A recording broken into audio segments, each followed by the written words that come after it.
Good afternoon, ladies and gentlemen, and welcome to the 1545 channel for presumably our favorite fans, the second time this year, following our informative stream at the beginning of the year. And welcome to the first day of the 1545 Invitational Series. It's going to be a very long couple of months here as we showcase each individual game within our 1545 community. We're really excited for you guys all to be here, to join us, to see these races. If you're interested at all in those events coming up, you're more than welcome to hit !series, and Nightbot will come up with our event calendar, and you can go and see everything else that we're doing this year. Today we are starting with Spyro the Dragon. It will be 120%, and it will be a four-way race between four very top-tier runners of the game. We've got Saboom, we've got Gazco, we've got Humbledon, and we've got Valen the Dragon.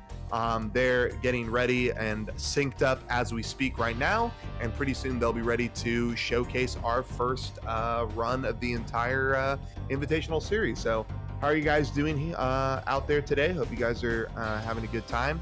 We're about to get this race underway very, very soon, so thank you for being patient and joining us. Tomorrow, I believe we've got Super Mario Sunshine. I believe it's a 3-person race. I think that's correct. Maybe it's 4-person, but there will be a bunch of people on commentary as well, and we'll be doing a big, long 120 shine race, so that'll be fun. If you also look below the channel, you'll notice that we have reached out to the Games Done Quick Hotfix channel, and we'll be doing a special mini any percent 1545 marathon on the Games Done Quick Hotfix channel on April 28th. So come out and join us for that. It's going to be a lot of fun. We'll have a whole bunch of viewers there. It'll be a lot of fun. We've got Garage Door Opener running Banjo-Tooie any percent. We've got White Paws running Crash 1. We've got Paracuzia running Super Mario 64, and Humbledon again will be joining us and running Spyro the Dragon any percent.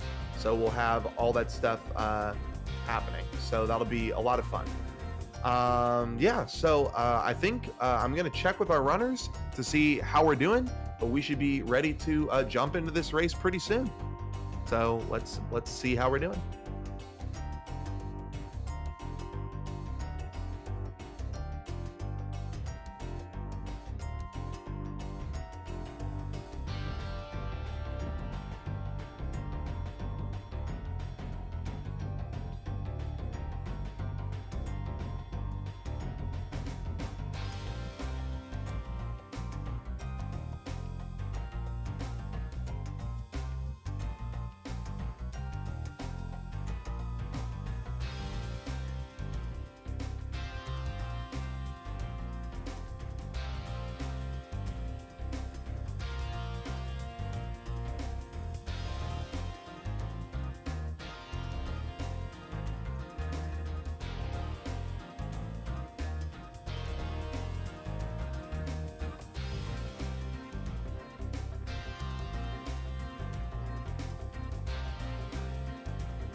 Here we go.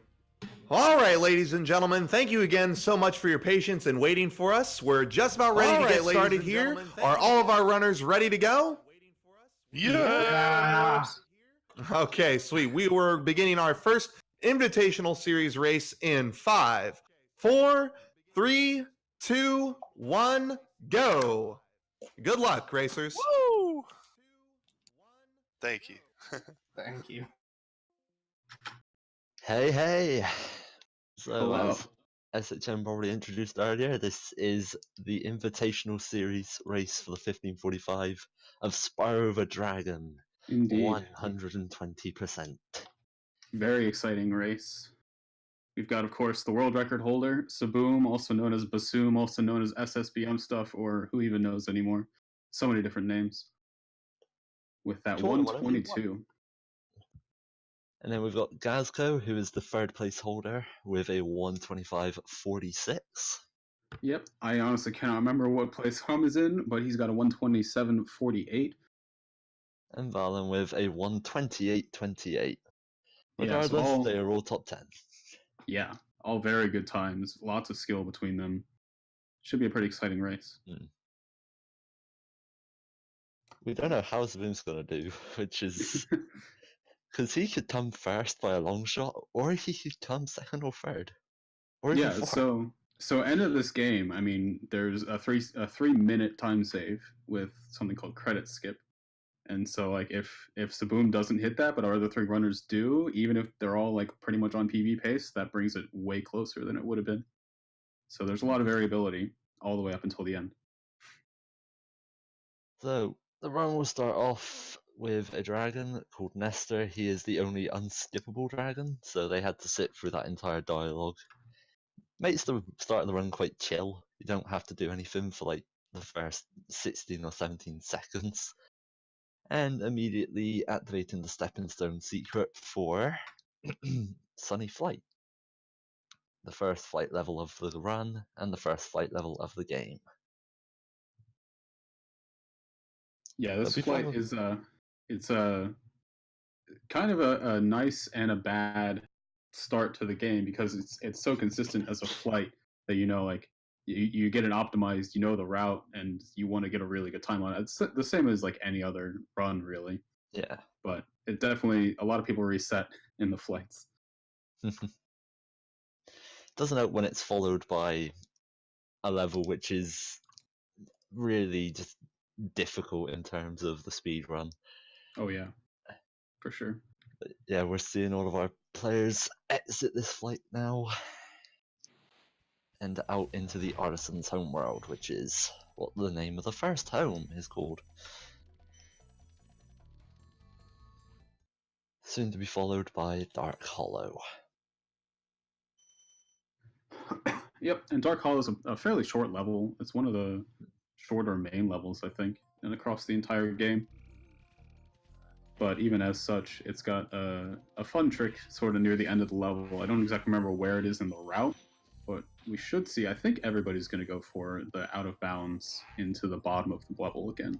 Yeah, it looks like all of our runners are going to be doing this similar route. Yeah, and so you just saw Hum do this, and as well everybody else using what's called a wall glide. They're hitting these platforms on the side and then doing glides back up to the top of the area here. Wally, do you want to talk a little bit about wall glides, because we're going to see a lot of those? Pretty much the only reason why wall glides kind of work, this game's physics is a little bit soft, and if you line up Spyro alongside a wall, you can actually get him whilst gliding to gradually gain height. If you turn too far into a wall, you'll do what is called a flop, and if you're not close to a wall at all, you're not going to get any height, and you're just going to be doing a normal glide, and it'll be awkward. Also, it looks like Valen, or what we'll refer to him as Michael, is actually doing the older route, which will be ending on the end of level Vortex. The reason for this is because the first boss is supposed to be unlocked by going through one of these end portals, or as I just referred to it as a vortex. And So we're going to be expecting to see Michael go to Toasty after Dark Hollow. Meanwhile, our other 3 players finishing the level near Alban will be going potentially to Stonehill, or well, most definitely to Stonehill.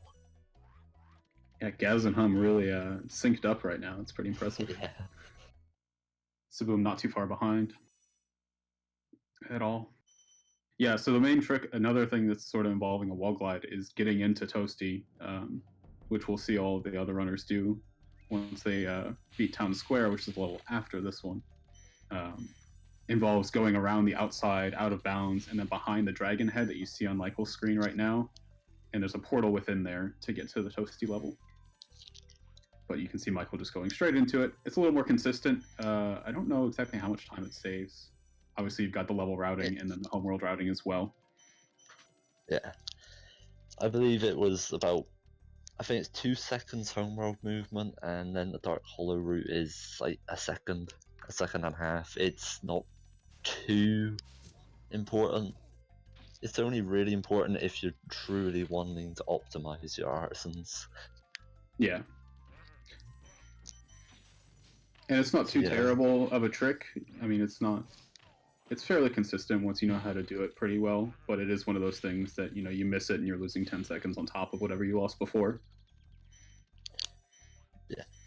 And meanwhile, the majority of our racers in Stonehill, which is the longest level in Artisans. It's also kind of the most boring level. Yeah. There's not really much to do in this level. I've looked quite extensively and messed around with everything, and there just isn't anything to do in this level. Yeah, we do have that nice waterfall jump, which is kind of interesting. Just the way that Spyro bounces off of platforms that he can't stand on. You'll see sometimes he curls up into a ball, and it's supposed to like sort of bounce him off as like a roll down the hill kind of look. But if you hold X, do one of those. Yeah, so if you hold X while you're in that animation, you actually sort of jump up and down, like bounce a bit, and you can use that to make some gaps and some jumps. Which I don't know how much of that we see in 120. I know in any percent there's another one in Town Square that gets used, but I don't know how much it gets used here. Yeah, it's very rare. So yeah, Michael finished with Toasty and is now entering Stonehill. So all 4 of our competitors back in the same level for about 20 to 25 seconds.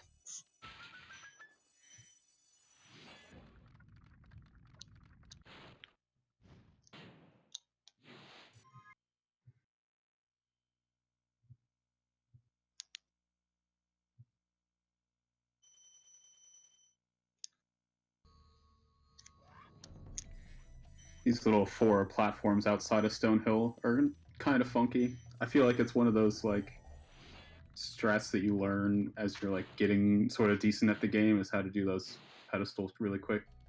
Yeah. The charge and the glide, and that's sort of like, you know, you're starting to get your movement down.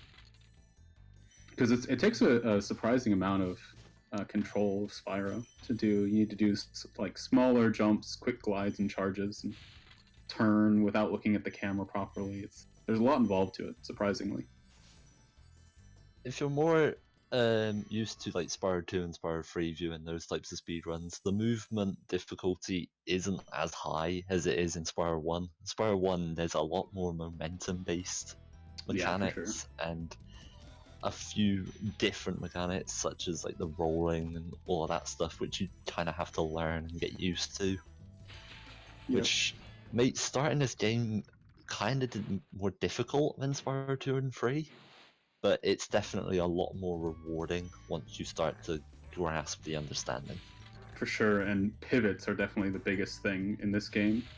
So in Spyro 2 and 3, you can essentially most of the time just sort of turn in any direction you want if you're standing still. But in Spyro 1, if you come out of a charge and you like try to turn more than 90 degrees, Spyro will do this like 270 degree turn that every time you do it wastes like half a second, and those like really start adding up quickly.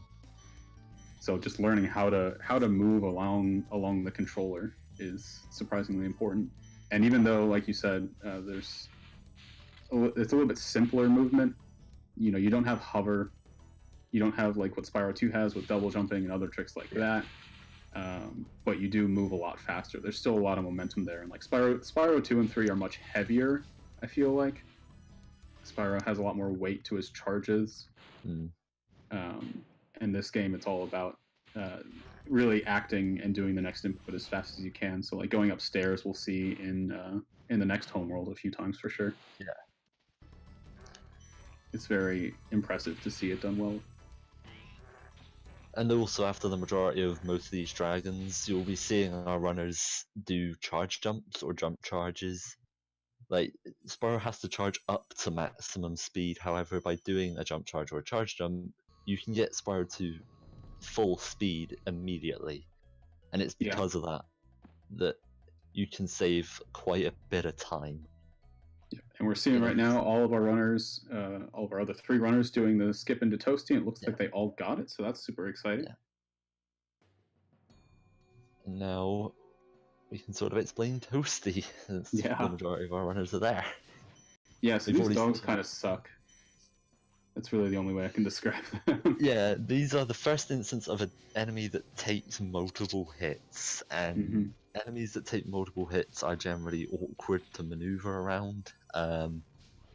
Plus the fact that you have to grab their gems in the air. Yeah, you'll see an interesting thing with this dog on the ledge out here.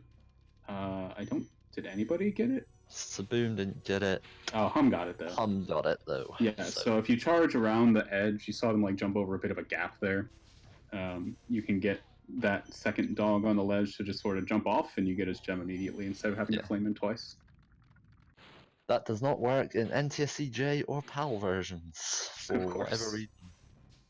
I think it's because the dogs are treated a little bit differently. In the PAL and NTSC-J versions, their gems automatically home in when you kill them regularly.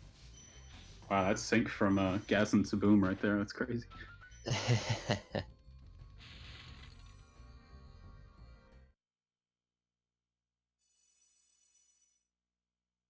So yeah, it's looking like an average artisans from Hummel and Michael here, as well as Gaz. Saboom, he could be doing a little bit quicker, but that's just down to the rust. Yeah, and in a race setting, these are all still very good times for a race setting as well.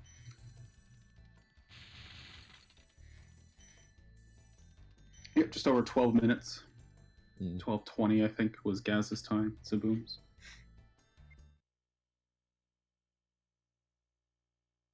On to Peacekeepers. The second homeworld. A desert one. Artisans was very grassland and green. This one's going to be very rocky and yellows and oranges being used. We won't be seeing green until Dreamweavers. Well, we see a bit of it in Magic Crafters, but it's more of a mystical green. Alright, looks like at least Hum and Saboom are going for that wall glide into Night Flight. We got Hum doing it as well, and I'm sure Michael will. Yeah, everyone's going to be doing the wall glide into Night Flight. So just like Artisans, starting off with a flight level, and this one is a lot slower than Sunny Flight in terms of how much momentum that you can have in a flight. With flights, the lower you are to the water level, which you don't want to hit because that will immediately make you crash, Spyro will actually go faster. Meanwhile, if you go all the way to the top, Spyro will go really, really slowly. So at times you want to be trying to get as low as you can to the water, just so you can speed up Spyro and get to your objectives a lot quicker. Yeah, you'll see our runners doing like waves essentially, like they'll dip down between the chests or different things that they're hitting just to get that extra speed from being low before they have to go back up to get the next item in the flight. Like in Night Flight, it's fun. Yeah.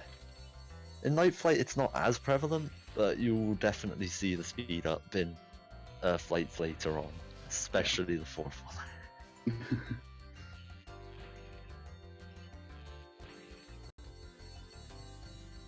Yeah, now our runner is coming out of Night Flight. Yep. coming up to what I think is the biggest wall glide in the game. Almost definitely. At least it gets used. Yeah, it's definitely. They're going to glide back over the acid over to the left. There's a hidden chest that they're picking up the key for right now, and you can see Saboom doing it. And he got it first try. Nice. Saboom kind of a little bit close. Yeah, just a bit. This Gaz game got is it as well. very forgiving. I'm taking the safer route, not going for the wall glide, just going up sort of the intended way. Doesn't lose that much time. I think it's like 3 seconds maybe. Yeah, it's not major. But again, just one of those optimizations that, like, if you really want to hit the best time possible. Dry Canyon. So that first fan chest that they flame, first of all, those take 3 flames, and you can sort of do them a bit spaced apart. We would have seen that in Town Square. Yeah. But the blade on the top of it flies off, and if you aim it properly, it can go and hit a different enemy within the level. And so what we do when we aim at that fan chest, it works out really well from the start of the level. There's a big, large enemy that you just saw Saboom kill. There's another one up at the top that you can hit with that chest to automatically collect, or not collect, but drop the 25 gem, which, I mean, doesn't really save that much time, but it's cool nonetheless. It's convenient, and it's also quite a nice mechanic just to have a little mess around with. Yeah, I'm sure we'll see it in Magic Crafters as well. Yeah, Magic Crafters is definitely the most obvious use of it, since you'll see the ground literally fall. Yeah. In a way. But yeah, you saw the 25 gem there on Saboom stream. It's just laying on the ground next to the bird.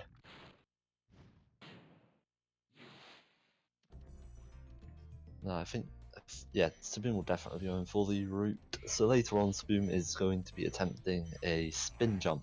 We'll see if he can get that first or second try. For whatever reason, spinning into a jump will give you a bit more height.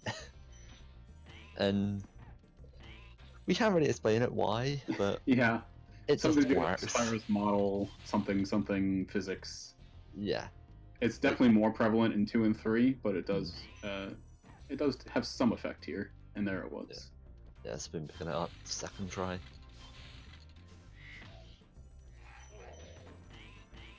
I see a question in the chat about this being one race, so, and we link to the series. But yes, there are 13 races going on every weekend, Saturday and Sunday. We're going to show off one at a time. Going through all the games for the 1545, which is all the games in the Super Mario 602, the Rareware 301, and the Sprashfecta. So this is the first of those 13. Be sure to stick around if you want to see more of those. Check out our site, join our Discord, all that fun stuff. It'd be great to see you there.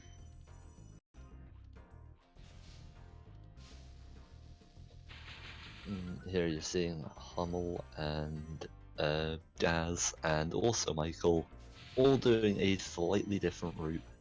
Yep. They didn't do the spin jump. Everybody going for the charge jump to that island out there. That's always so scary to see. Doesn't look like you're going to make that jump. It's an easy jump. Trust me. Yeah, I know. I've done it a few times, but it doesn't make it look any less scary. If Saboom was a madman, and we're not saying he isn't a madman, he could have went for a different route which saves 2 seconds near the end there, but it's a little bit difficult. I will just say a little bit. I would be lying. It's about 50 times harder. And yeah, nobody's ever going to do it. But there is a route there that saves 2 seconds. But on to a level which is equally as hard. Cliff down. Yeah. So you just saw Saboom do a little jump around the outside of the level there that saves a few seconds from going back around the other direction. A very interesting jump, completely blind for the most part. Very small landing platform to hit. But it is surprisingly consistent as well. Yeah. Definitely see everybody go for that. Looks like they all got it. Yeah, this is a level where if you can get a really good start, it just feels so good. And if you mess up one jump though, it can sort of get on your mind for quite a while. And you don't really want this level to get to you. If you let this level get to you, it will get to you. Yeah, this You is just crumble. it's kind of a pace setter for the rest of the run as well. Like you pass Cliff Town, and it's like, okay, this is a good run, or not a good run, depending on how it goes. Yeah, this level has, I would say, arguably sequence breaks, for lack of a better word. It's some very interesting and unintended routing, with going around the outside at the beginning to get that other gem as well, flaming the rocket early, getting on top of the building early. Lots of stuff. It's definitely a level that you see quite a lot of variance between skill levels. Like the jumps, and then there's certain gem grabs and certain things that people at a lower level will just not do, but you'll always see these top runners just nail them and nail them. Yeah, very consistent once you get the hang of it, but it's one of those mechanics you just need to learn and practice for a while. And it just takes a bit of self-trust as well. Yeah, that too. It takes a lot of trust to fling a purple dragon off of a ledge. Without looking. Yeah. So yeah, Saboom coming up to the end here. Which sort of just ends in a random location in the middle of a level. Yeah. That's some of the great things about routes, is that they can just end wherever they want. Yeah, I think Toasty is the only level that we have to... Well, actually, we don't even have to do that. If you don't do the wall glide, you have to go through a vortex, other than at the end of the game with the Nasty's World levels. So yeah, we're pretty free to make, completely arbitrary routes as long as they get everything. Yeah. So now we're going to be seeing them head off to another boss, Dr. Stamp. And this is another level where if you do it well, it feels so good, but if you don't do it well, it gets clunky. Yeah.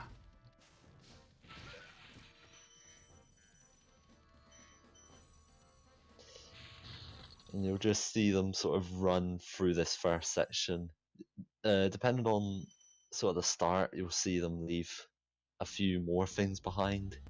Purely just because it's faster to go back through the area when all the gems are there, instead of collecting them up. Yeah, there's sort of gems that are horizontally next to each other that you'd have to work zigzag through the level to get them in one go. So it's easier to just sort of kill the enemies, pick up the gems that are on your way directly, and then come back and do the other ones linearly as well.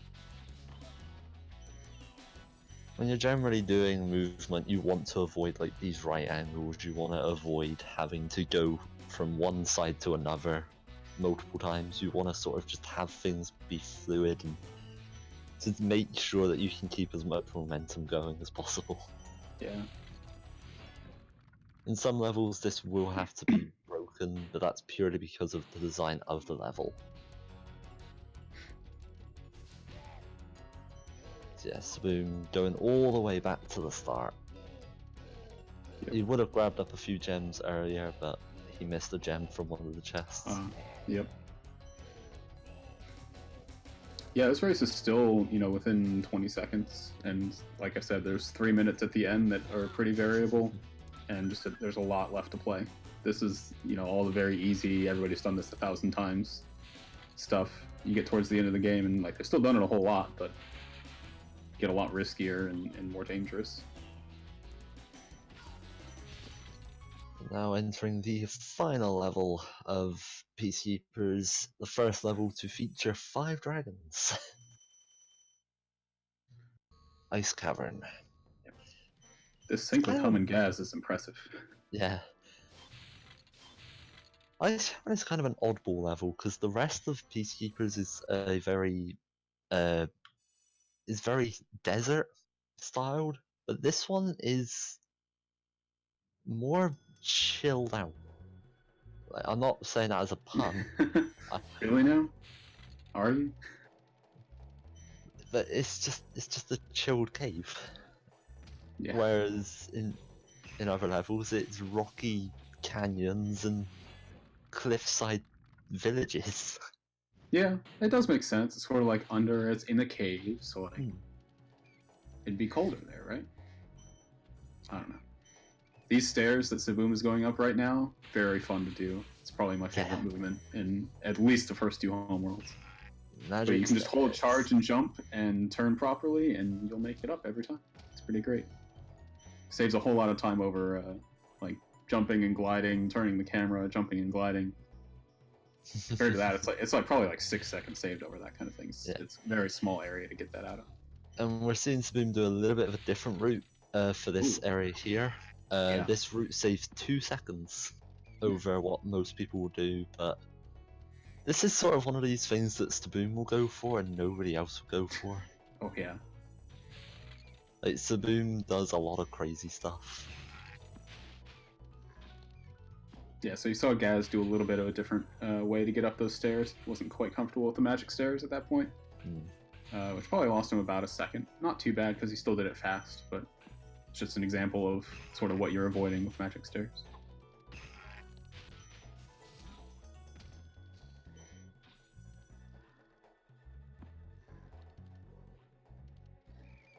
If Saboom has missed a gem, that will make things very interesting. Oh, there, yes. I guess another thing that we didn't really talk about is momentum jumping. We've seen it a few times already.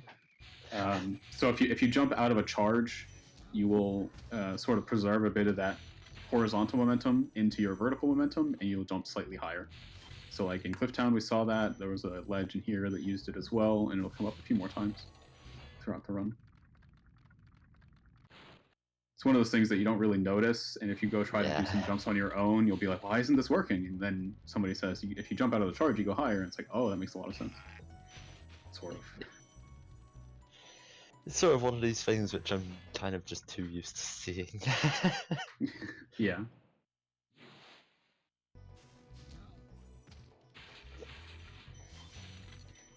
Yeah, has Saboom missed a gem? Has Saboom missed a gem? We don't know, we don't know. It looked right to me. He has no, he not missed a gem.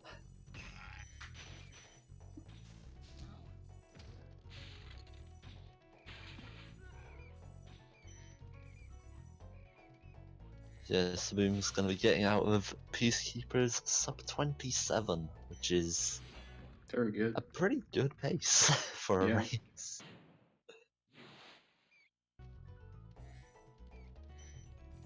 I want to say his PB had just under 26. Is that right, or was it like 26:20? Not remembering. It's a low 26. Yeah. Maybe it's Summer Best that's just under it. Oh, Michael. 2 gems somewhere. That's rough. Nah, he jumped over the 2 gem.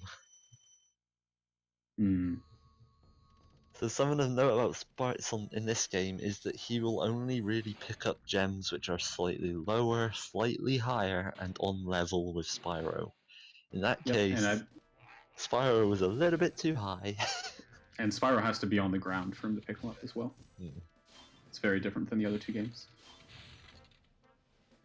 You can think of it more of like a plane that Spyro scans in this game, and like a sphere that he works in 2 and 3. Very different method. So you saw a fan chest thing there as well from Saboom, hitting the fan chest to hit the... Are those the druids? I can never get their names right. Yeah, they are druids. Guys. The guys that raise platforms. Yeah. And yeah, that officially signifies that we are in Magic Crafters. Yep. Which is arguably I would say it's the hardest homeworld. I would agree. It's very, very complicated, and it's very cycle-based because of all the moving platforms. So, like, at the beginning of Alpine Ridge here, they're trying to hit a cycle that's like 2/3 of the way through the level. And to get the best cycle, pretty much everything has to go right. Yeah, you have to hit a first cycle, then you have to do good enough movement in order to hit a second cycle, and then a third. And Alpine Ridge is a mess of cycles and just having to do movement correctly. And also hoping that the druids don't mess you up sometimes, because they can. But again, refuse to cooperate. But again, with all of that, you do it right, and it just feels fantastic. Yeah. Very rewarding movement. Across the whole game. Saboom matching that second cycle. Nice. Very, very good movement. We're probably going to see a different cycle from the other competitors, but they can feel free to prove me wrong. So yeah, and there's the cycle that Faulty was talking about. Yeah, that platform in particular is very annoying to hit. You can technically get up to it even when it's up high, again using momentum jumps and stuff. But being able to have it down and just sort of charge jump over to it is very nice, for sure.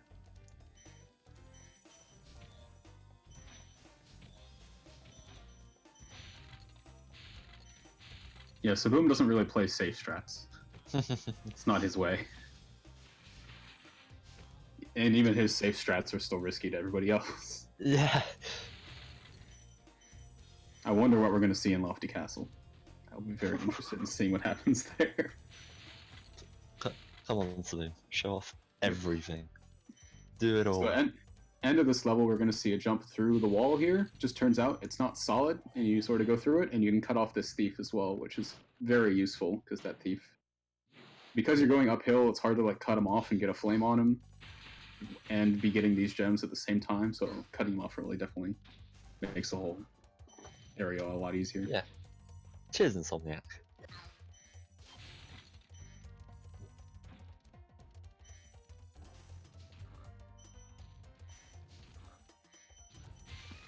And the charge into the firework chest. Yes. That is definitely a difference between lower class and upper class speedrunners of this game.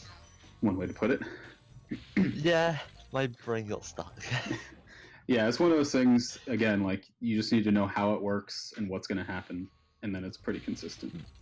But if you hit it at the wrong angle, you'll get kicked off and into the acid down below, and you can't recover from that. Clean it up, supercharge into that chest in the homeworld there. Normally you're supposed to go get a key that's behind Wizard Peak, which will be the next level. We're going to supercharge up to that. Oh no, sorry, High Caves. Forgot. Yeah, High Caves first. Yes. Let's thought we get were the out of that level hardest for some level of reason. magic characters out the way first. Oh man. High Caves has a lot of things which can go wrong. There's firstly a cycle that you have to match at the start of the level if you do the route that Saboom is doing. Yes. Then you have to do some supercharged shenanigans and just hope and pray that it doesn't go wrong. Pretty much.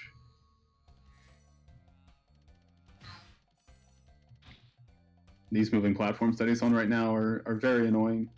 If you've played SRT at all, it's actually really exciting to be on those, though, because when they're moving and you jump and charge off them, you get all the momentum from them, which screwed a lot of people up when they first came to that game from this one, because it's just not how they work, and so people got flung around. It was pretty great. And another fun thing that can happen with those platforms is that you can just glide through them. Sometimes, yeah. Moving platforms in this game can be quite weird physically. Yeah.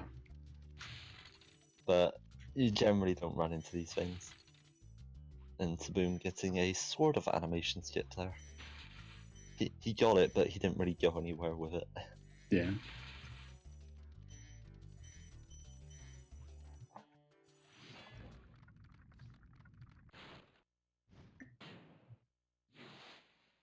And here we go, here's Saboom going for some of the supercharged stuff. And he has not quite. it. Yeah, it's a tiny gap there where if you you can sort of ramp off the columns in the cave, and if you do it right, you can fit through that gap and then also kill the enemy before it, so that it's opening up while you go through it. Yeah. Keep your supercharge and then essentially supercharge through the rest of the level. If you wish. In Saboom's route, he'll be using the Super Flame, which happens when you get kissed by a fairy. To just kill two enemies early on in the level and end up saving himself a death abuse, which is probably what we'll see from a few, at least one runner, I believe. Yep. Oh, and Saboom's Oh, this strat. recovering in it's been a while. magnificent style. Thanks you for that one, Saboom. Yeah, that's the kind of thing you aren't going to see anybody else do that.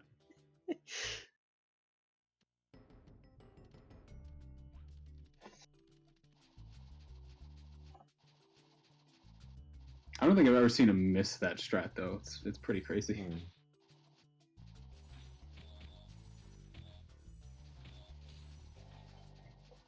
Everybody else cleaning up the level as well. Michael's still on his first pass, but I think he's doing it all in one cycle, if I've been looking correctly. Yeah, Saboom ending the level by using a fan chest to kill a thief. More fan chest abuse. Yes.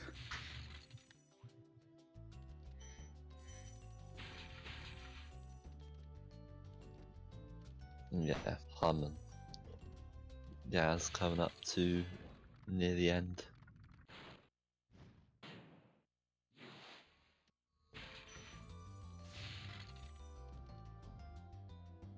All right, Wizard Peak. So there's some outdoor platforms here that you'll see we go to first. There's really 2 routes that you're supposed to do here, and Saboom's only going to do one of them, and we're going to come back to the second later in the level using a damage boost or a proxy. I think Saboom does the damage boost. Can't damage Instead boost of the up to the supercharge. second one. You can. The only ways to get up to these platforms early is by proxies or using supercharge. Hmm. Yeah, the I'm platforms remembering with the what I saw. wizards. Yeah. In any case, we'll be getting up there the unintended way to the second one. And we're gonna see Saboom try for a proxy. Is he gonna get it? Is he gonna get it? He did not get it. Oh, nope. That was a very low proxy. Yeah. So instead, he'll probably go down here to the other side and come back up and supercharge, I imagine. This is a trick which can go right first try, or it can waste you minutes. Yeah. Like, this definitely is not a nice trick to do sometimes, and yeah, Saboom easily making it.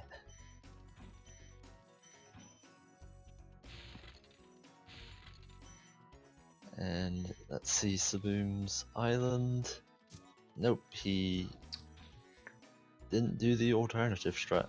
There's a strat which you can do which will involve grabbing these 3-5 gems by the thief whilst using the supercharge by putting Spyro through the wall. All And 3 of them, really? Yeah, and Wow. because of this you're able to death abuse whilst grabbing the thief, and it saves a second. You could And get then- 2. I didn't know you could get all 3. That's pretty crazy. Hmm.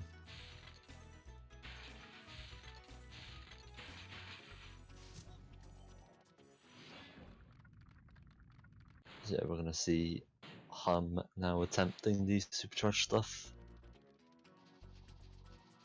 Oh no, he's already done it. Never mind, I stand corrected. Yep. And Guys yeah, we're gonna now cleaned it up see. as well. Yeah, and now we're seeing Hum do that strat. Grabs all 3 gems with the supercharge through the wall.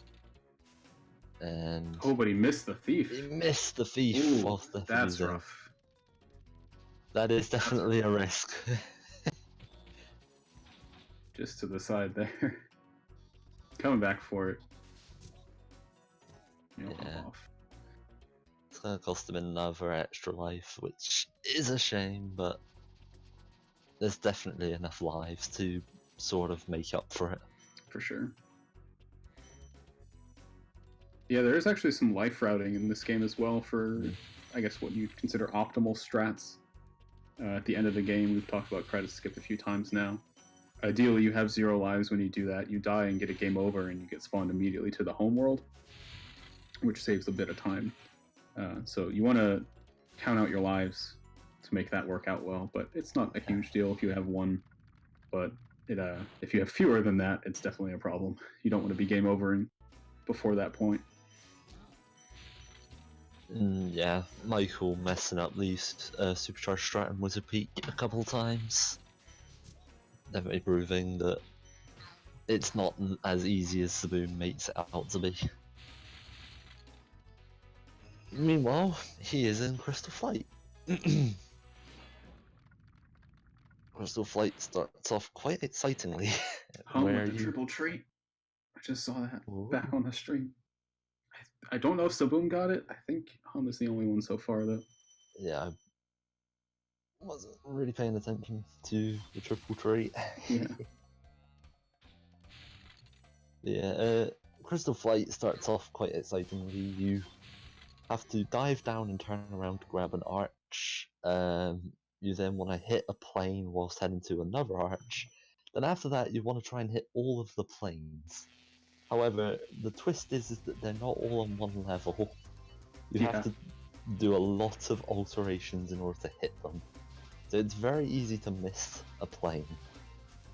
And one thing I learned a while ago when I was running that you actually told me about was the plane debris has collision and you can't flame through it. So if you're not lined up properly to the side out of the way of the debris, you can flame all you want, but you aren't hitting the next plane.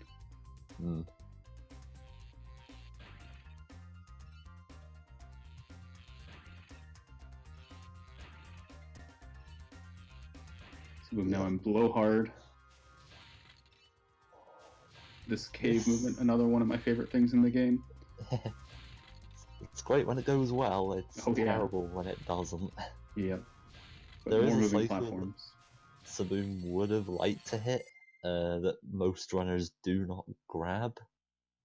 Again, it's another cycle-based level.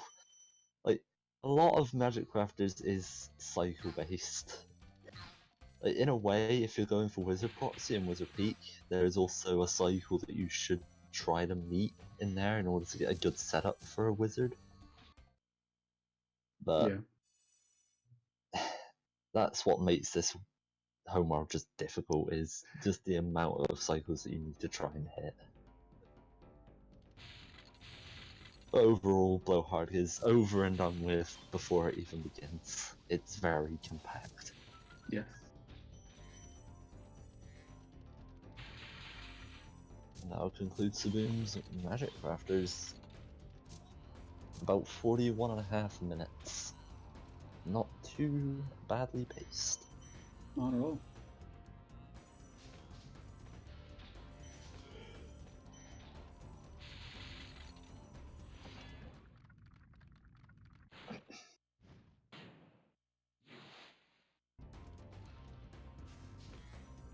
Should also note, I guess, that this is RTA timing, so yeah. If you're trying to compare to leaderboards or anything like that, it is 22 seconds slower the way that we're timing currently.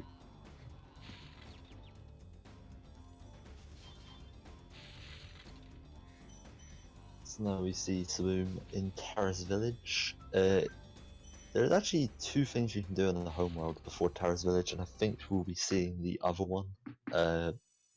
Probably by Hum or even Michael. What Saboom did was he went around the right of the building that is in front of you when you spawn into the homeworld. But some runners prefer to go around the left and clear up that area. Yep, it's really just a different ordering. I don't think there's really much of a time difference between them. Yeah. And staying with the cycle thing though, Terrace Village is another heavily cycled level. Saboom hoping to pick up a cycle here, which is referred to as a god cycle. It is very difficult to grab, but if you get it, you save quite a lot of time over other cycles. And Saboom didn't get it; he got zapped. Yeah, these electric platforms they last a few seconds at a time, so if you start missing them, they stack up because it's cycled after another cycle after another cycle. So you could easily, miss one and you're suddenly 6 seconds back. And these platforms can actually be quite quirky, and sometimes can just be permanently electrocuted. Oh yes. There's no explanation for why it happens, it just happens, and if you don't have sparks and the guy is dead, you softlock. And you can do this in the homeworld, and then the only way you get out of that is by quitting the game. Yeah, that would be very sad to see. But it's also pretty rare. Yeah. So it's kind of destructive, but it's not really something that's too worried about. It's definitely one of those things, though. Just by the way that they normally work, they last so long. Hmm. You know, you get most of the way through it, and you're thinking, "Wait, did I soft lock?" And it's hard to tell sometimes. Yeah, so you can see Gaz there missed the cycle. Saboom had just landed on it, thinking you could get away with hitting the guy, but you saw Gaz had to wait there for it to de-electrify. Yeah, Gaz played a bit safe.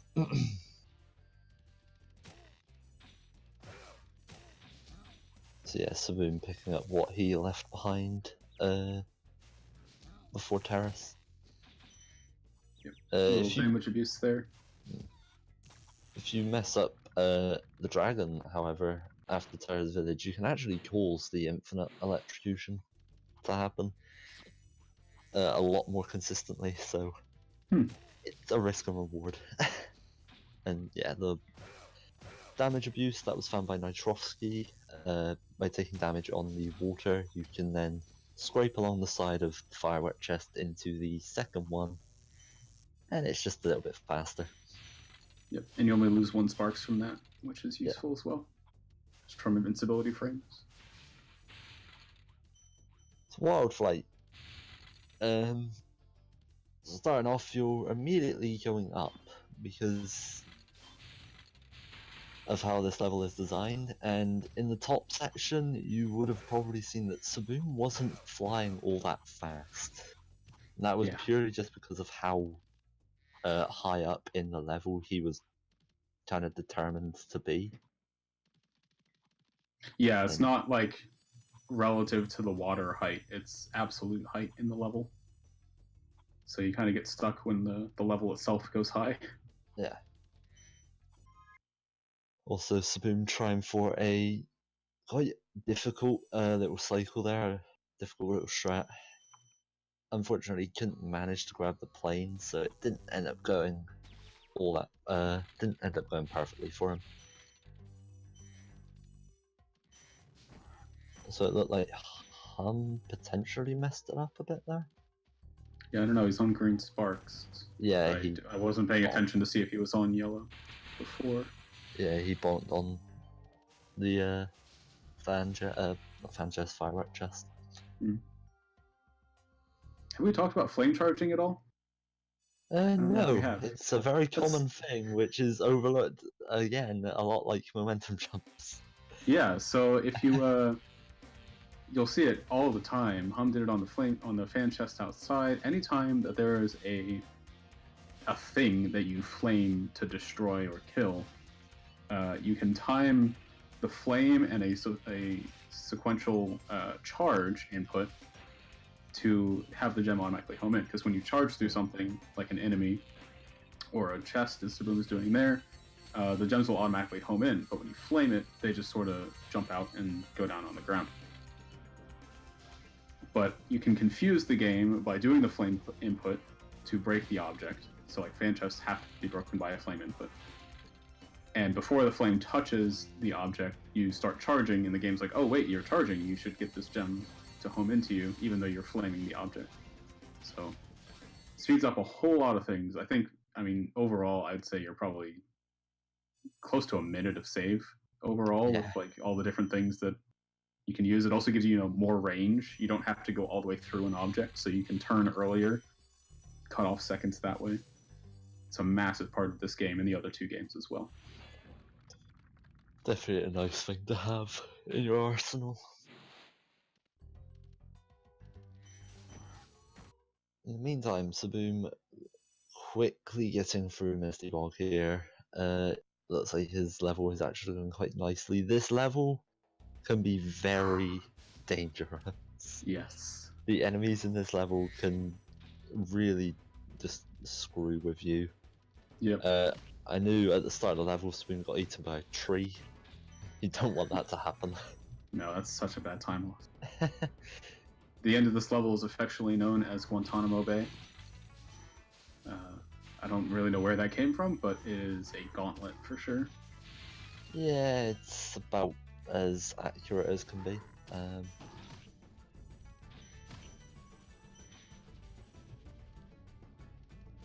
And we're going to be seeing Saboom get there really soon.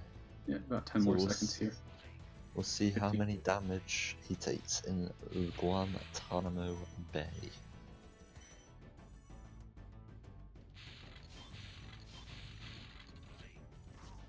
I know part of that area is that it's not exactly set enemy positions, so you can't just like work out a route that will work every time. There's a little bit of RNG with where they move, even if you're fairly consistent and like on the same cycle. Just their positioning is a bit random. So I'm doing really well. Saboom taking no dice one. No. He He missed took the a charge on the damage. last frog.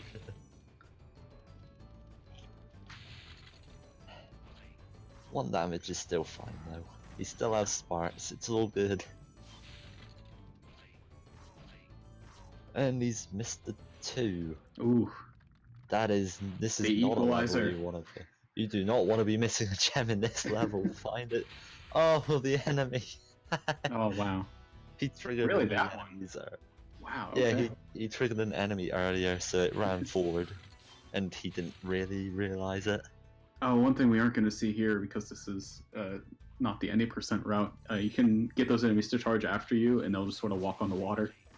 Which is pretty funny. They sort of just become Jesus. Yeah. And they don't die either. They're just on top of it, and so if you want to hit them, you have to, because you have to charge those enemies. You can't just like flame them. So you have to take damage if that happens. But don't worry, if you charge them and their gem doesn't home in, it'll home into you anyway, because gems shouldn't ever touch water. Yep. If a gem touches anything that can kill Spyro, it is automatically given to him.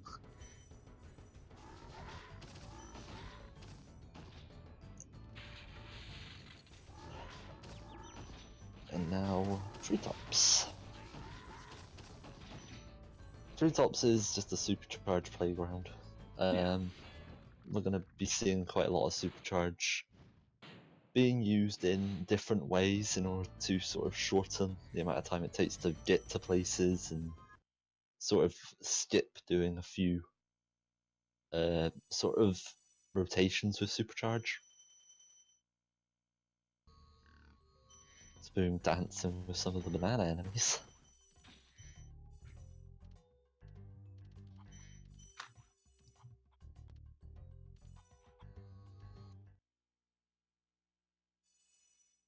Quick death abuse there to get reset back up to the top of the supercharge, because where you spawn after death is determined by the last dragon pedestal that you touched. And so you sort of route that out a little bit to make sure that you're going back to the right place. I don't think there's really any other major uses of it. This feels like the most important for sure. Death abuses aren't really going to be seen from here on out until Twilight Harbor. And Saboom charging a little bit early there.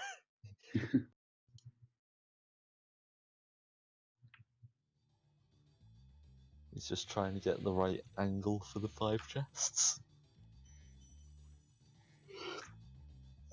It's definitely a nice thing to get down and consistent.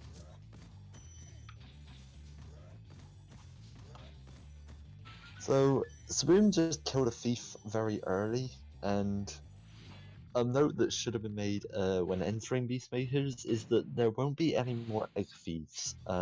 Yes. Thieves that you will see from here on out are going to either carry a gem, like they are in Treetops, or a key, like they will be carrying quite a bit later on.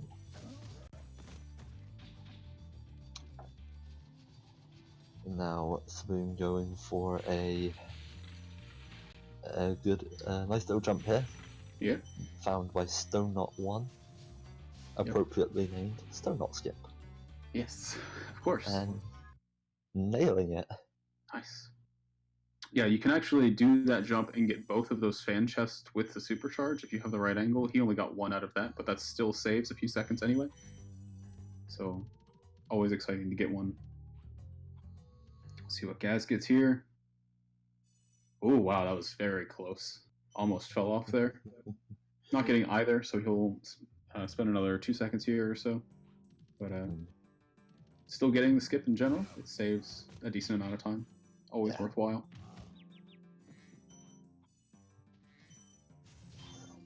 Saboom, you're supposed to kill that enemy. Saboom having a little bit of an issue here in Metalhead, just trying to remember what he needs to do. Hum getting one chest as well. This is very good to see 3 runners get that. Better than every other race that has ever been of 120%. It's all down to Michael. Let's see what happens. No pressure. Come on, Michael. We're believing in you now.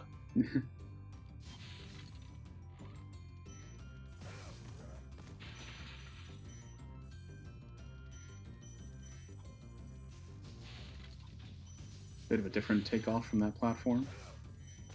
Wow, all 4 people getting it. Congratulations. Whew. Alright, well done, Michael. You have not disappointed. Yeah, dying after attempting that is probably close to a 20-second time loss. 15, and then even more if you decide to play it safe for the next one. So, returning back to Metalhead, we've got Saboom entering the fight. So, Metalhead fight is also a cycle-based ordeal. Very much so. Depending on the movement that you do beforehand and how well you execute it, you will get different cycles, and this will actually alter what Metalhead will do, and also the movement that you have to do. So a bit of Saboom's confusion earlier there changed up a bit of the first phase, and because of that, Metalhead picked up an enemy, and so his gem foot fell to the floor of the arena and not onto the ledge. You can also, even with a good cycle, sometimes have that gem just fall, just the way that the physics sort of randomly work sometimes. RNG. Yeah. Always sucks when you think it's going to be up there and then it's on the ground, like Saboom had there.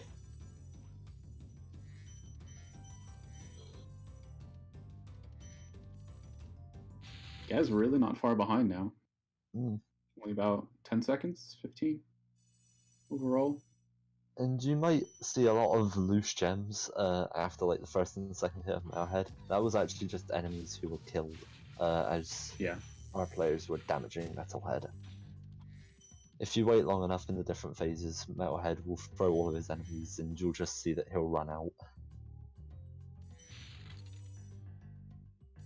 So Metalhead has a set ammunition. Metalhead is also the only boss that can fully kill itself. You can get him to just destroy himself, slowly but gradually. Pretty good Beastmakers overall from Saboom, sub 58. With the gem missed in Misty Bog, it could have been a lot worse. Yeah. So, he'll be taking whatever he can get right now. Yeah. I want to say that Saboom's best pace out of Beastmakers was a 56, a mid 56. So it was a very good 56.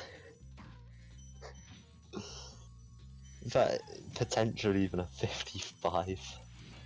Yeah, I think it was 56.0 or 56.10, something like that.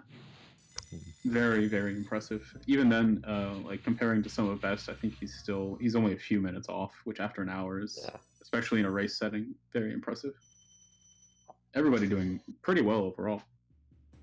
So yeah, done with Beastmakers, on to Dreamweavers, which is it's a reasonably difficult homeworld. Much longer levels. Yeah, and we're going to be instantly starting off with a level whose route was made in a dream. Haunted Towers. Shoutouts to Jumpy Laugh for dreaming about Spyro 1. Yeah. So you'll see he's going to flame that door. He had the super flame ability from the fairy. You're not supposed to be able to make that cycle. It's not intended, at least. There's another fairy off to the left. But you can just make it quick enough with that first super flame to flame that door and get to the end of the level. And the reason we want to do that is at the end of the level, the very end, there is a fairy who just gives you permanent super flame for the rest of the level. And so the routing for this takes advantage of that, goes and gets that fairy, and then has super flame for the remainder, which makes flaming these large armor bodies much easier. At that point, it's a case of just don't die. Yeah. Dying in this level is actually the most detrimental thing. Yeah. You definitely do not want to fall to anything here. Yeah, seeing a few flame charges on those enemies using the super flame. Light flame charges are always nice. Yes. If you can get all of the appropriate ones on these stairs, then the stairs are just... they're so comforting. Gaz not getting so lucky. And also before Saboom actually did the supercharge to this area, to the area with the permanent super flame fairy, he tried for a proxy. And that is one of the Saboom things of this game. Of course.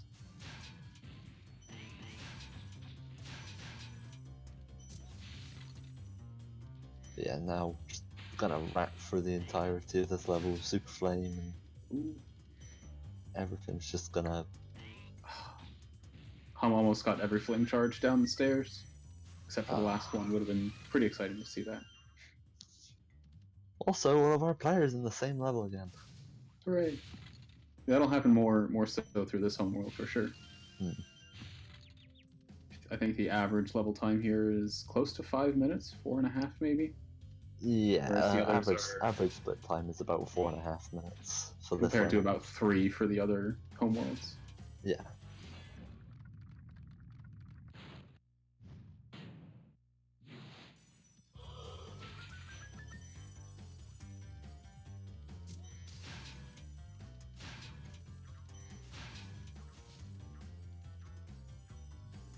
Yeah, so the end of this level is just cleaning up those armor gut bodies at the beginning of the level with the permanent super flame. Again, it's just easier not having to worry about the cycling. Makes this whole section quite a bit nicer. Just ending the level at the beginning. Yep. Don't mind us. We do this thing many times in other games. And Saboom attempting a wall glide, he tried, but it's a difficult wall glide. Will not. Yeah. Thankfully, the death abuse is still helpful, so it's not really much of a loss. There is routes with and without, and it's all good. Yeah. Our Ideally, other though, free you can runs use will that. go for it. Ideally, though, you can use that to get up to the dragon and save. At least you don't really save that much because the alternative route just does a momentum jump up to the top, but it is a few seconds. Things definitely change. If you do it though, you'll see a different level order, and Yeah. how you get to things is different. But in a way, I'm glad, because it makes comparing these runners a lot more easier. Oh yeah, for sure.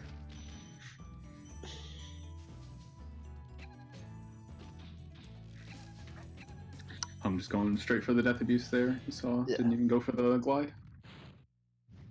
And I don't think Gaz went for it either, and I don't think Michael's going to go for it.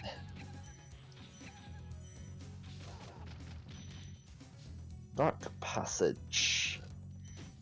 This is another level, which is difficult because of the enemies. The turtles in particular. Yes. They are very, very fast enemies. Yeah.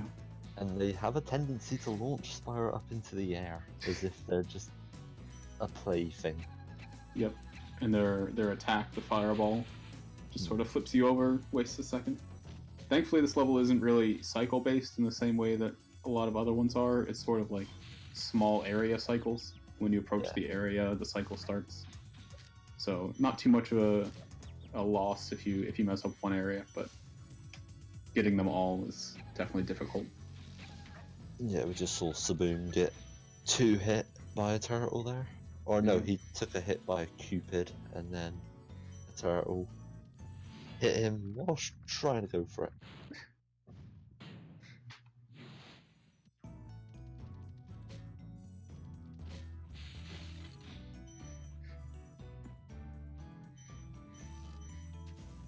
And some of the movement overall in this level is just a bit awkward. Definitely takes a lot of getting used to. Yeah, there's some stairs that you'll see guys climbing in just a second here that are small, much smaller than you'd like, and jumping up them quickly it's very easy to bonk. So you sort of take this angle into the corner to get as much room as possible. Just things that are different than pretty much anywhere else in the game. And then this room with that Swoon just finished can be very awkward if you sort of mess up a kill on an enemy.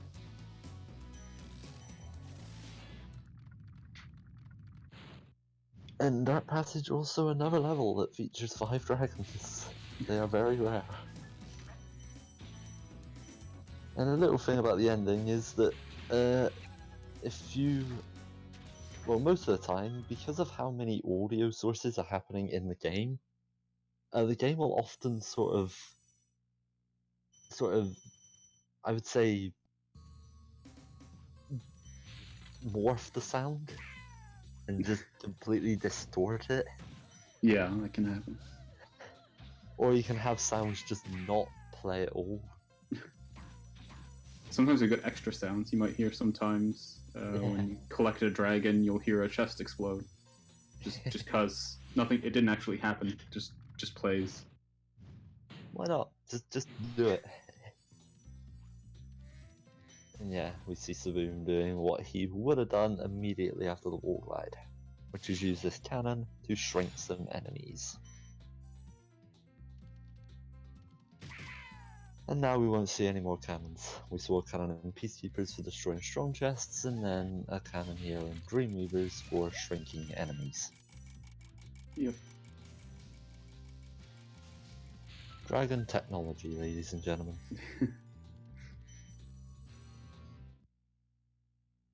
And now Icy Flight, which is cycle-based. Of course. I think we've said cycle-based enough times. I think so. Yeah, the end of Icy Flight is really where the cycle comes together. There's trains moving and helicopter guys flying, and if you time it right, you can get an animation skip, which I guess we didn't really talk about either. Ideally, at the end of every flight, you want to hit an object as soon as you can to stop Spyro's animation, which is like a 5-second thing of sort of all the items that you hit doing a little dance and animating until the quit screen comes up. But if you hit an object and interrupt that animation at all, you just skip it and you can exit right away. And I know last time Sabu was in a race, he did a skip off of one of the helicopter guys. Looks like we won't have to see that again here, though it's really exciting to see. He just nonchalant, hit a few pixel area. Yeah, cleaning that up well. And now we get to see whether Saboom's insanity is at an all-time high or he's feeling relatively tame. It is time for Lofty Castle. Lofty Castle, Q Mega. Yeah, this is definitely a level that you will spend a lot of time in when you're just learning the game. There's a lot of movement that happens and a lot of optimizations that go into it, and then it's just a very confusing level in general. It's a lot of the levels in the Spyro, all 3 Spyro games really, this one in particular, are fairly linear. There's 1, maybe 2, maybe 3 paths that you can take through it. This is one of the few levels that you can really pretty much get anywhere from anywhere.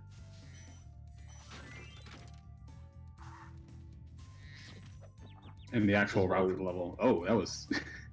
Turkey ride! The turkey is too far high up, so we couldn't hit it. That was exciting. Yeah, so the route that happens here sort of leaves some gems behind because we'll come back to them later on. I mean, that's a consistent thing through a bunch of levels, but this one in particular, you wouldn't think you'd leave them behind because they're right there, but you do just because you're going to be going right over the same spot again later.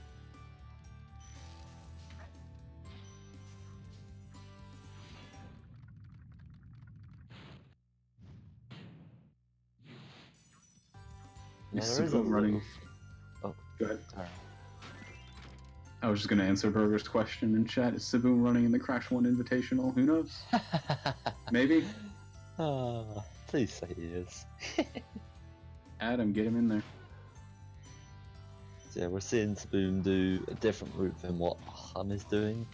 Hum left behind a lot more. I think Jazz is going to be doing about the same as Saboom in terms of the start. Probably. Oh no, it looks like Gaz is doing a older route, which will use the supercharge to do to hit the firework chest, which Saboom damage abused up to. Yeah, so we'll see with Saboom here is taking the supercharge that you just saw Gaz use and sort of stop there. Saboom's going to carry it over to where Gaz is now and sort of do a little boost off the scenery. Ooh, nope, maybe he won't. Not with a flop like that. Now we'll see it again in just a second here. But he'll use that to go through the middle of the level and get a little farther without having to charge the plane. Ooh, Saboom is game overing. Oh really? Oh wow, that is a loss. That makes this a much lofty. That changes a lot about this race. Wow.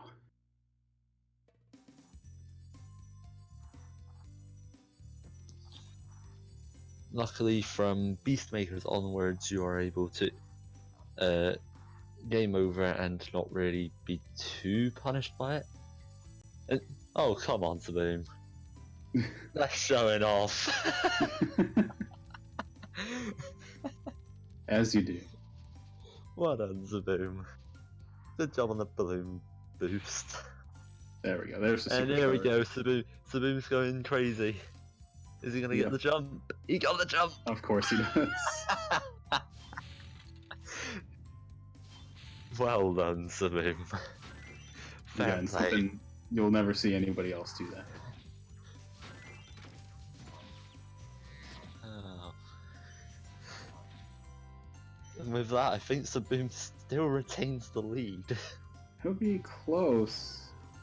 I don't know. He's got to go get a few more gems in the middle, I think, right? And Gaz is right at the end, so... Oh, never mind. Yeah. Still close, for sure, but... Yeah. Yeah, there it is. So Gaz in the lead. Gaz is now in the lead. I'm not too far behind. I think Hum will be second after this. Oh, nope, I was looking at the wrong platform. Ahead. Yep. Yeah. I thought Hum was on the last platform there. Saboom coming to the end.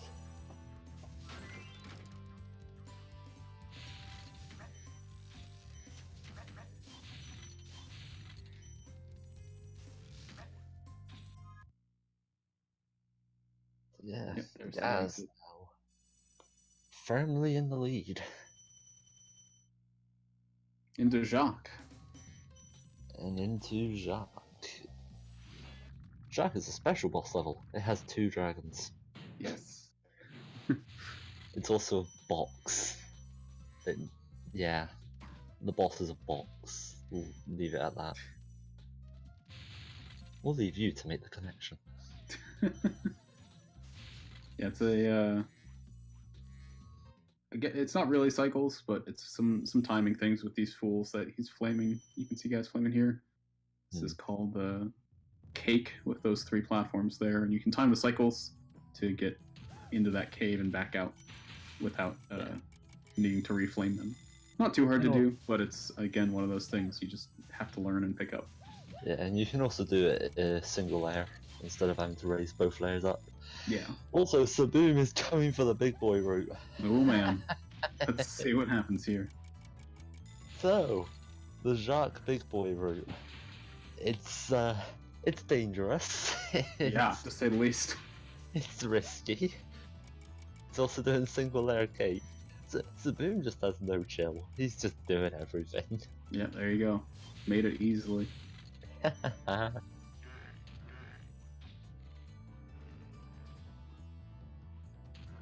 So, the reason why I'm very happy about Saboom doing this route is because I found it. that is the reason. The route that Saboom is doing saves a second. It's about 10 times harder than what Gaz and Hum and Michael are gonna do. But that's Saboom for you, you know? Now, notably, this isn't the hardest route through Shaw. There are others. Yeah. I won't say anything about those routes. A little bit of wall glidey whirlwind abuse. It's a bit scary, to say the least. You'll also see the game sort of struggling to load in stuff. Yeah. Or not. No, it loaded in that area. But the route that Saboom is doing involves a flop onto the platform that you normally need to lower to get to the second dragon, and you got that second try. Yeah, Michael did something a little bit different with Jacques there. I think everybody else hit Jacques and then immediately took the whirlwind up to the top to wait for the 25 gems to pour out onto the ground to pick them up afterwards. Meanwhile, Michael waited down at Jacques and then took the whirlwind up. Not sure what the timing difference is with that. It can't be too much. Yeah, it's not negligible. But it is just sort of sitting around, so as speedrunners, of course, don't like doing that. Hmm.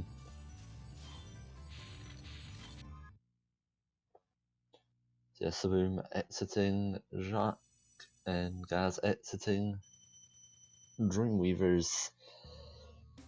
It's still very much anyone's game, and oh, poor Hummel. Going for a wall glide there. Went a bit too deep into the wall. Yeah. Ended up flopping.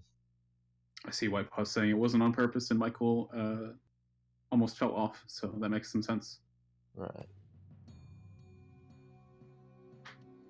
Yeah, landing on those boxes and jumping off, not too difficult, but it can go wrong if you mess up just a little bit.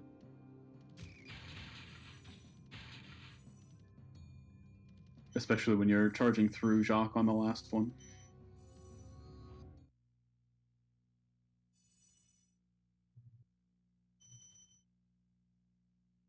Alright, we're into the last home world.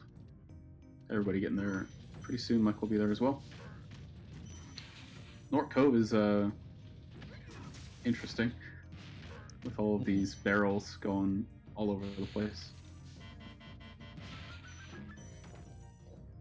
And for this level and the next level, they will be doing the level specifically in a way to end at the vortex. Yes. Because in order to progress in this homeworld, you have to go through the end of level vortices.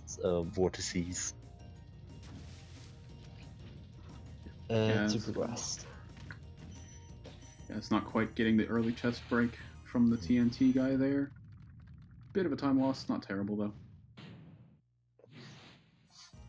We'll have to see if Saboom can get it. Saboom failing to jump up onto the bridge, which is... And then trying for it again and getting stuck under the bridge. Saboom! Ooh, going something different there. Saboom having a moment of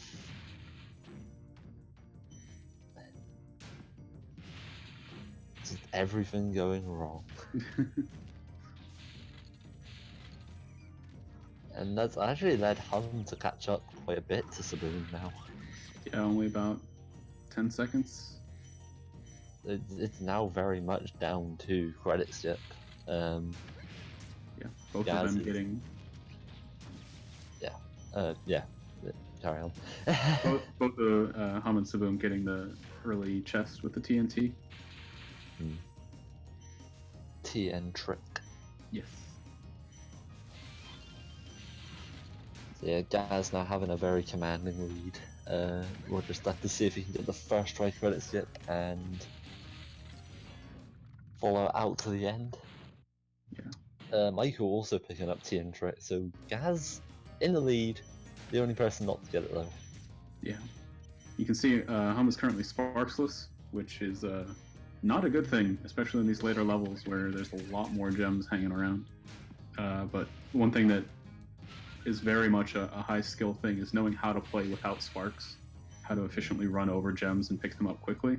All these people, of course, know how to do that very well, but it does really make you slow down and have to methodically move around to pick them all up because they don't home in at all. You have to physically touch them.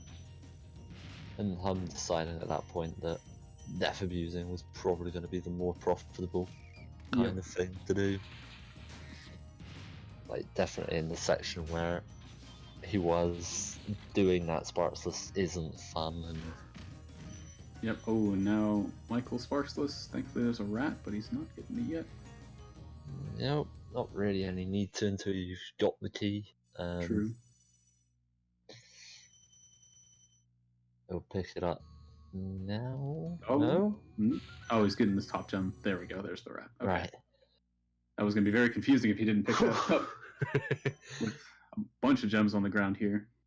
Meanwhile, Gaz and Saboom in Twilight Harbor, which is where death abusing really is quite important. Yeah. Gaz is going to be doing a route which will involve 2. I think Saboom. Yeah, Saboom didn't get the proxy. But I think Saboom is still going to try a route with 1 death abuse. I think he's going to try and do a little bit of supercharge trickery. Yeah, I've definitely seen him do that back up recently. It's just one of those Saboom things. Just one of them. Falling off the ledge though. Yeah, not too troubling. There's rats everywhere in Twilight Harbor. It's all good.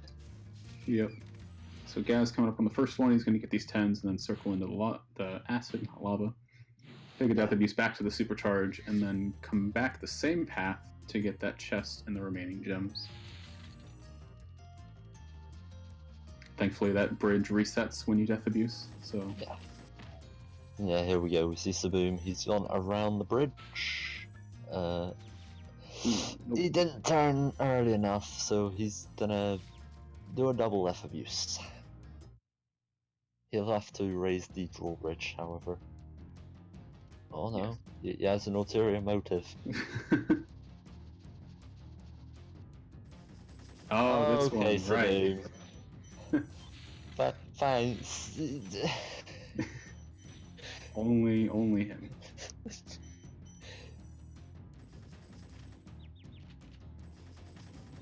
Having some real issues here, though. This is definitely not what he was planning on. Gaz exiting out onto Nasty Nork. I saw him playing earlier, and he was doing really well. I don't want to jinx it at all, but credit skip should be looking good. Yeah, Gaz very much in the lead. If Saboom was able to pull off what he was trying to do, then he would have gained a little bit of time up, but it's all fine. It's all down to credit skip from now.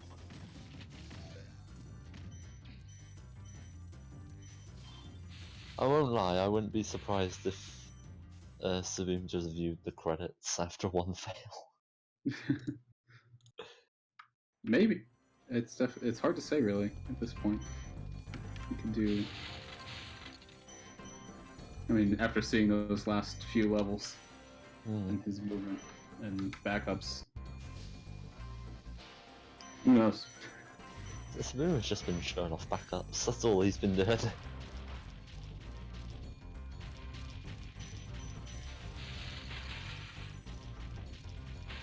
Yeah, so Gaz is currently in the back alley, as I call it, of Nasty. You want to one cycle him, so he's going to run around this level, and if you leave him too long at the end, he'll just start going for another cycle. Ideally, you keep close enough to him. You can see he's kind of far away, but he's within range for sure. You want to be close enough that you can flame him on this pedestal that you'll see right here, just like that. Doing that and collecting all the gems is surprisingly difficult. There's enough sort of quick backtracks you have to do with the number of chests that are on the path. Nastinwork is a very interesting boss. He just runs away. Yeah. Alright, credit skip attempt. Here we go. He's going to get hit by the yes. green, jump into Nasty, get proxied out of the level, turn around, and he has to back up, flame Nasty, just with the bottom of his flame. Ooh, he missed it. That was close. That was very close. And now Saboom with the opportunity to take the lead. Yep, Hum really not far behind. One fail can make all the difference. So seeing Saboom, Saboom is coming up to the credit skip. Saboom used to do a credit skip method that was very inconsistent. We'll see if he still does it. He still does it. Oh god. Oh. Here we go. He's got the proxy. So many. Yo. Oh, and with a late appearance, it's Yo, guys. Wait, did I miss something? We're at credit skip, man. Oh shit, I think I'm a little late, guys. Oh Just a little man. bit. Well, hey, how's it going, guys? Dude, this looks like a pretty good run. Yeah, Saboom picked up credit skip, so he's now back in the lead. This was pretty good. Yeah, sorry, I'm a little late, guys. I mean, hopefully I could still see some of the run.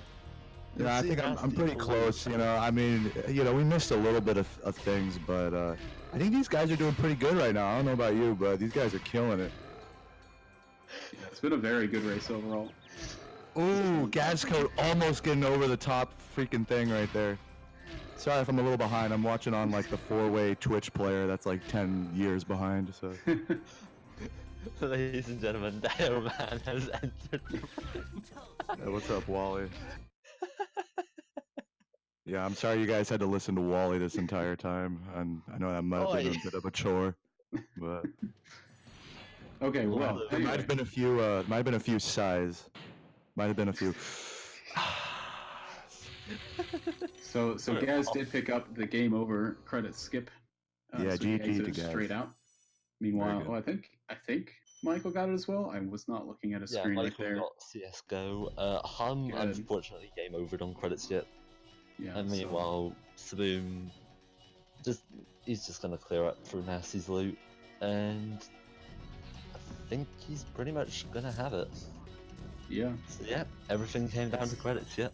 it's close enough that with a bad second plane, I think Gaz might be able to tie it. It's gonna be tough and it'll take a lot of mistakes, really. Any faults on the first plane. Yeah. We're gonna have to see the second plane. All right, let's see what Hummel's got here, man. My boy Hum's gonna kill this shit. Spoon nailing second plane. So now Yeah, it's so down pretty to just solid. fireworks. Well, if we know anything about Saboom, we know that if we get into Treasure Room and he leaves the portal, there's a good chance that there's not going to be all 2,000 treasure there. So. That's true.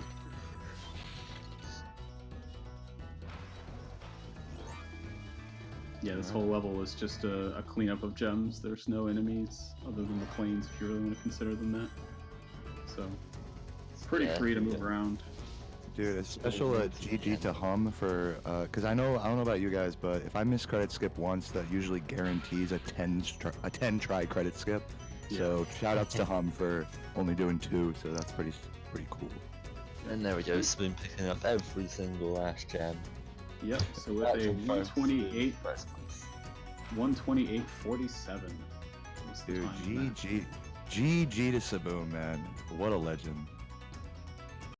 With Gaz coming up sort of nearby, and then third place currently is Michael, coming back from behind after a few early mess ups.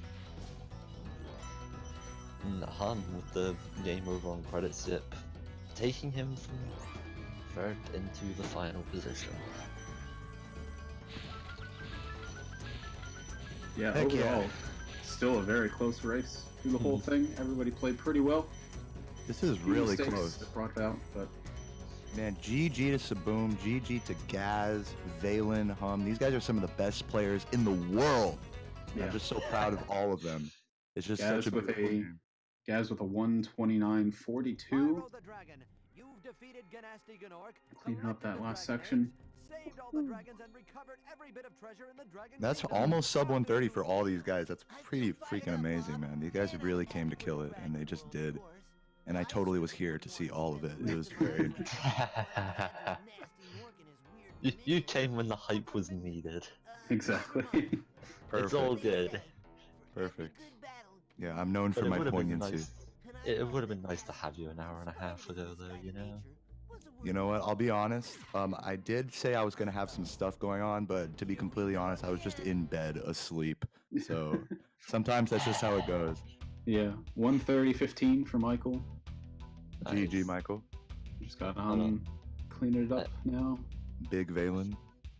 Think we're gonna need I need to appease Deo now for sleeping in. You need to appease me? What does that mean? Are you gonna buy me a hamburger? That's what I need right now. No, I'm gonna sigh. Oh no. That's like when your dad says like he's really disappointed in you, but like he doesn't like say it. That's what Wally's doing to me right now. Dude, GG. Checking his jump everybody. count there. Yeah. 131.07. I stopped the timer late. I'm sorry. Nice. Yeah. 131.07 for Hum there. These guys are so amazing, man.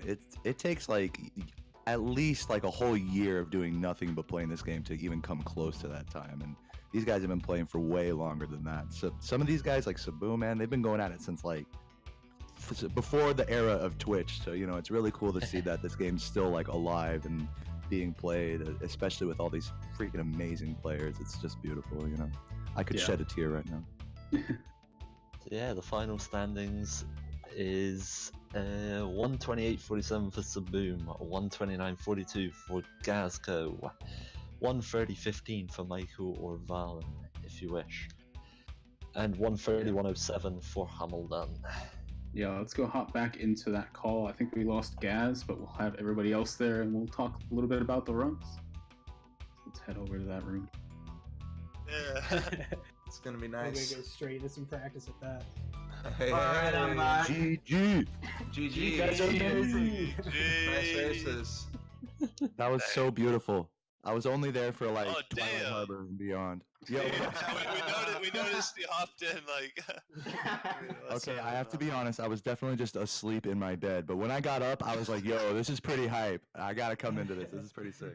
But yeah, you guys were killing it, man. That was so beautiful. Really close race. So you know, cheers to all of you guys. Hell yeah, dude. We were just Yeah, talking about congrats. that. Like, you know, the PBs are a little across the board, but the race ended up like, I mean, the range was only about 2 minutes from first to Yeah. fourth. You know what I mean? 2.5. And even then, like, credit skip divided us even that much more. So the range was, I mean, Mhm. we were all neck and neck. Like, yeah, everybody's position literally most changed after credit skip. Like Yeah. everybody went from a Yeah. different position to Yeah. a different position. oh my gosh, Yeah, Beautiful. beautiful. really You guys cool. are all beautiful. Yeah, really You fun are race. too. It was a lot of fun. Thanks for Yeah. Wally holding down commentary. I don't know who was there a co-commentator. It was Foley. me. Wally and I was Paul- I was sick. there the whole time, so yeah. Oh, thanks. Nah, you weren't, Dude, shut up, Deo. dude. Deo snoring in the Got call. 'em. Hey, I had a bone to pick with you. Yeah. All Yeah, I right. just want to say, hey, GG to all of you guys. I look up to each and every one of you guys, and I just want Aw. to keep seeing this game being played for the rest of forever. And you guys are just also amazing, and I love you all. GG. I love you Baby. too, bro. GG 99. Oh, This was a very good race. Very good start to the Invitational Series. So thanks to all the runners for being in here and joining us, and for the commentators as well. Yeah. For That was a lot of Appreciate fun. it. Appreciate you guys doing this. Yeah, it's pretty sick that you were doing this for all the games. It's gonna be pretty Except great. Crash 3, rip Crash. Saboom, where's Crash 3 at? Hey, Crash 3 will get played. I've been talking with my boy Tept. He's gonna be submitting for that later. I'm sure we'll get some Okay. on it too. Alright, sweet. Word. Cool. Sounds good. Alright, Alright. I'm gonna go ahead and hop out, but I Yeah. hope everybody has a wonderful rest of your day. We love you, Saboom. Thanks Love you, for Saboom. It is sleep. Thanks for racing.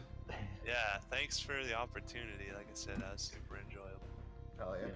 Take Alright, care. we're gonna go do an outro real quick. So thanks again, everybody, for joining this race. It was fantastic. Loved it. And Peace we'll see out. y'all Thank you, later. everybody in the guys. chat. Take We care. love you all. Take care. All right, ladies and gentlemen. So thank you again for joining us for the first of the Invitational Series races here on the 1545 channel. That was Spyro the Dragon 120% between, four of the top runners of the game. Very close race, very fun. Saboom, maybe unpredictably winning, maybe predictably winning.